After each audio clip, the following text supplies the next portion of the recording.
ఇంకా విషాదం ఏంటంటే అప్పుడు ముఖ్యమంత్రి ఉన్న చంద్రబాబు నాయుడు ఆయన మహబూబ్నగర్ జిల్లాను దత్తత తీసుకున్నాడు. ఆయన దత్తతలో ఉండే నేను అడాప్ట్ చేసుకుంటున్నా ఈ కరువు జిల్లా, దీన్ని అది చేస్తా ఇది చేస్తా పొడి చేస్తా అని మాటలు చెప్పి ఇష్టం వచ్చినన్ని పునాదురాలు వేసిండు. కల్వకుర్తి, మన్ను, మశాన్ రకరకాల పునాదురాలు వేసుకుంటూ పెట్టు. ఉద్యమ సందర్భంగా నేను చేసే ఉపన్యాసాలలో నేను మాట్లాడేది ఈ పునాదురాలన్నీ ఎందుకు మనకు పట్క ఏడుస్తానిక సూష్మృష్టానిక ఏం లాభము, ఈ రాళ్ళని సోయి కృష్ణానదిలో అడ్డమేస్తూ చెక్కడమని అయితే ఎదురాబాయ్ అనేది నేను నవ్వేది, జనం సప్పట్లు కొట్టేది సభలలో నేను చెప్తుంటే. ఒక్క డ్రాప్ వాటర్ కూడా పొలాలు పారడానికి రాలే.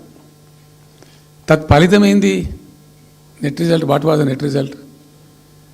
పాలమూరు జిల్లాలో ప్రతి తాలూకా కేంద్రం అంటే ప్రతి నియోజకవర్గ కేంద్రం నుంచి వలసలు పోవడానికి ప్రజలు ప్రతి బొంబాయి నుంచి bus, Narayanpet Bombay bus, Wanaparthy Bombay bus, ఇంచుమించు అన్ని తాలూకాల నుంచి బొంబాయికి డైరెక్ట్గా బస్సు.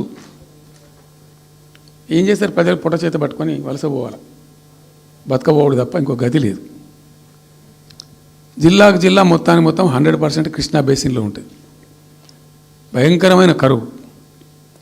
చివరికి ఆ జిల్లాలో ఉండే అనేక మంది కవులు అనేక పాటలు రాసిండ్రు. ఆ గోరెటి వెంకన్న గారు అయితే పల్లె పల్లెలో పల్లేరులు మొలిసే పాలమూరులోన అని చెప్పి పాట రాసి పాడిండు. ఆ పాట బాగా పాపులర్ సాంగ్ కూడా, తెలంగాణ ఉద్యమం పొడుగుతో కూడా భయంకరంగా మోగినటువంటి సాంగ్. సో అట్లా జరుగుతూ ఉంది. మేము ఏడుస్తా పోయినాం, చూస్తూ పోయినాం. అవి ఉన్న ఒకటి రెండే ప్రాజెక్టులు